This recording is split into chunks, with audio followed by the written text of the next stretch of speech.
3 कर्मयोग। अर्जुन ने कहा, हे जनार्दन, हे केशव, यदि आप बुद्धि को सकाम कर्म से श्रेष्ठ समझते हैं तो फिर आप मुझे इस घोर युद्ध में क्यों लगाना चाहते हैं? आपके व्यामिश्रित उपदेशों से मेरी बुद्धि मोहित हो रही है, अतः कृपा करके निश्चय पूर्वक मुझे बताएं कि इनमें से मेरे लिए सर्वाधिक श्रेयस्कर क्या होगा। श्री भगवान ने कहा, हे निष्पाप अर्जुन, मैं पहले ही बता चुका हूं कि आत्म साक्षात्कार का प्रयत्न करने वाले 2 प्रकार के पुरुष होते हैं।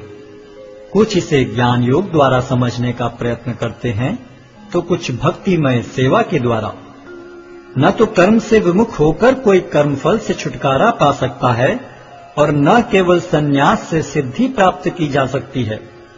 प्रत्येक व्यक्ति को प्रकृति से अर्जित गुणों के अनुसार विवश होकर कर्म करना पड़ता है, अतः कोई भी एक क्षण भर के लिए भी बिना कर्म किए नहीं रह सकता।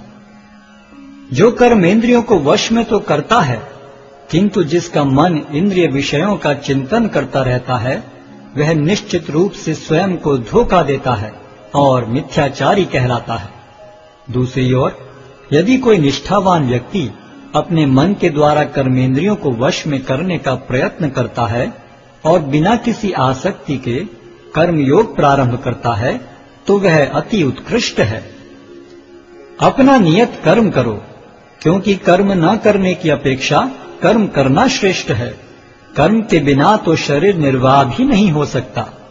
श्री विष्णु के लिए यज्ञ रूप में कर्म करना चाहिए, अन्यथा कर्म के द्वारा इस भौतिक जगत में बंधन उत्पन्न होता है।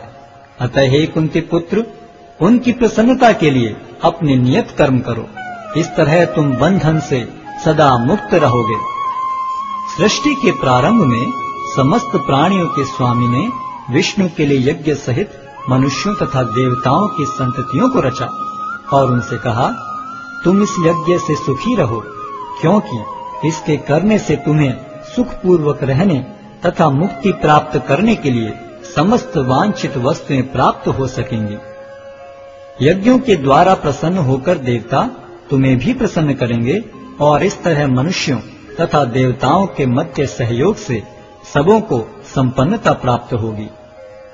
जीवन की विभिन्न आवश्यकताओं की पूर्ति करने वाले विभिन्न देवता यज्ञ संपन्न होने पर प्रसन्न होकर तुम्हारी सारी आवश्यकताओं की पूर्ति करेंगे, किंतु जो इन उपहारों को देवताओं को अर्पित किए बिना भोगता है, वह निश्चित रूप से चोर है। भगवान के भक्त सभी प्रकार के पापों से मुक्त हो जाते हैं, क्योंकि वे यज्ञ में अर्पित किए भोजन प्रसाद को ही खाते हैं। अन्य लोग जो अपने इंद्रिय सुख के लिए भोजन बनाते हैं, वे निश्चित रूप से पाप खाते हैं। सारे प्राणी अन्न पर आश्रित हैं, जो वर्षा से उत्पन्न होता है। वर्षा यज्ञ संपन्न करने से होती है और यज्ञ नियत कर्मों से उत्पन्न होता है। वेदों में नियमित कर्मों का विधान है और ये वेद साक्षात श्री भगवान से प्रकट हुए हैं। फलतः सर्वव्यापी ब्रह्म यज्ञ कर्मों में सदा स्थित रहता है। हे प्रिय अर्जुन, जो मानव जीवन में इस प्रकार वेदों द्वारा स्थापित यज्ञ चक्र का पालन नहीं करता, वह निश्चय ही पापमय जीवन व्यतीत करता है। ऐसा व्यक्ति केवल इंद्रियों की तुष्टि के लिए व्यर्थ ही जीवित रहता है।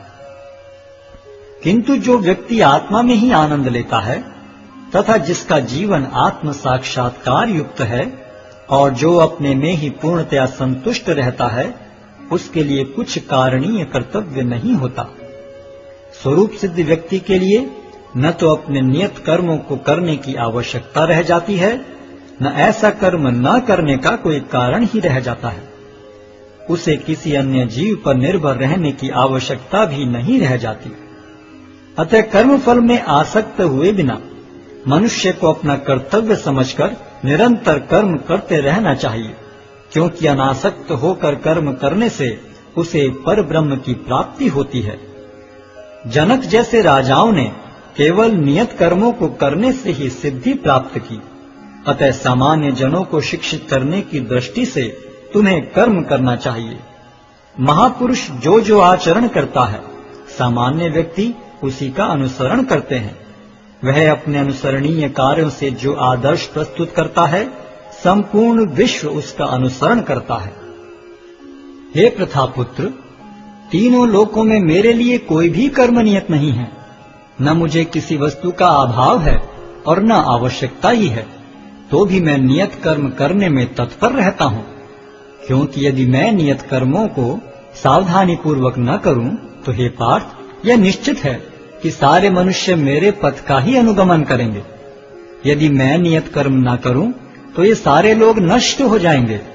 तब मैं अवांछित जन समुदाय को उत्पन्न करने का कारण हो जाऊंगा और इस तरह संपूर्ण प्राणियों की शांति का विनाशक बनूंगा।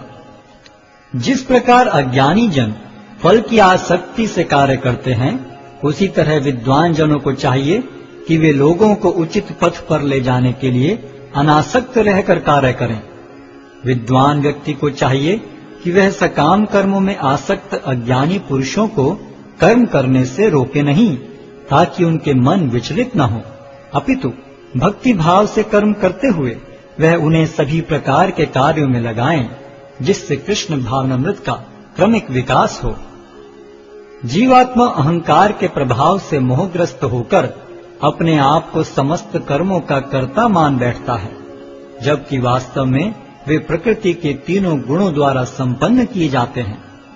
हे महाबाहो, भक्ति भाव में कर्म तथा सकाम कर्म के भेद को भली भांति जानते हुए जो परम सत्य को जानने वाला है, वह कभी भी अपने आप को इंद्रियों में तथा इंद्रिय तृप्ति में नहीं लगाता।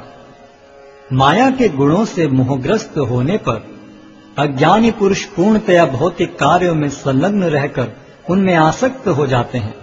यद्यपि उनके ये कार्य उनमें ज्ञानाभाव के कारण अधम होते हैं, किंतु ज्ञानी को चाहिए कि उन्हें विचलित न करे। अतः हे अर्जुन, अपने सारे कार्यों को मुझ में समर्पित करके मेरे पूर्ण ज्ञान से युक्त होकर लाभ की आकांक्षा से रहित, स्वामित्व के किसी दावे के बिना तथा आलस्य से रहित होकर युद्ध करो। जो व्यक्ति मेरे आदेशों के अनुसार अपना कर्तव्य करते रहते हैं और ईर्ष्या रहित होकर इस उपदेश का श्रद्धा पूर्वक पालन करते हैं, वे सकाम कर्मों के बंधन से मुक्त हो जाते हैं।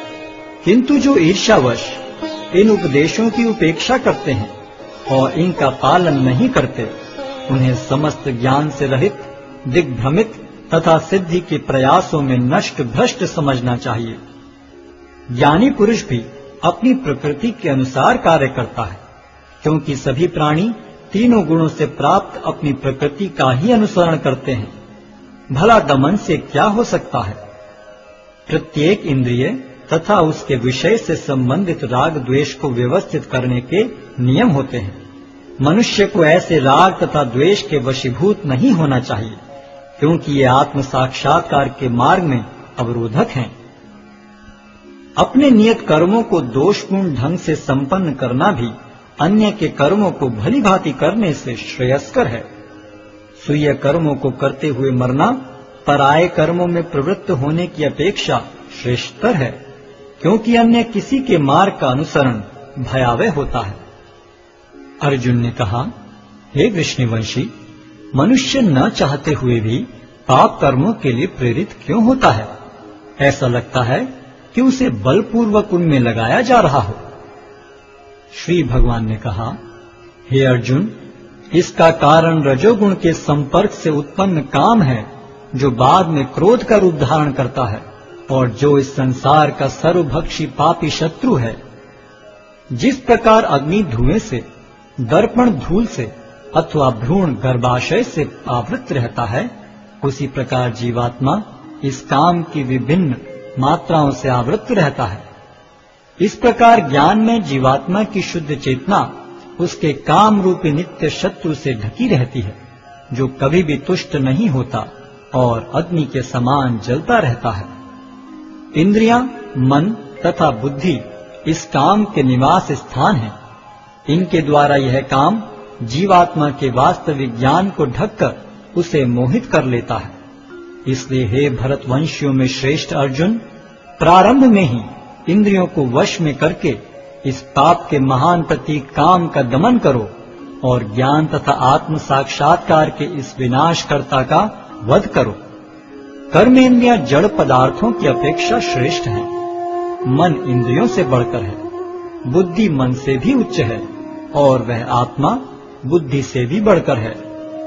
इस प्रकार हे महाबाहु अर्जुन, अपने आप को भौतिक इंद्रियों, मन तथा बुद्धि से परे जानकर और मन को सावधान आध्यात्मिक बुद्धि से स्थिर करके आध्यात्मिक शक्ति द्वारा इस काम रूपी दुर्जय शत्रु को जीतो।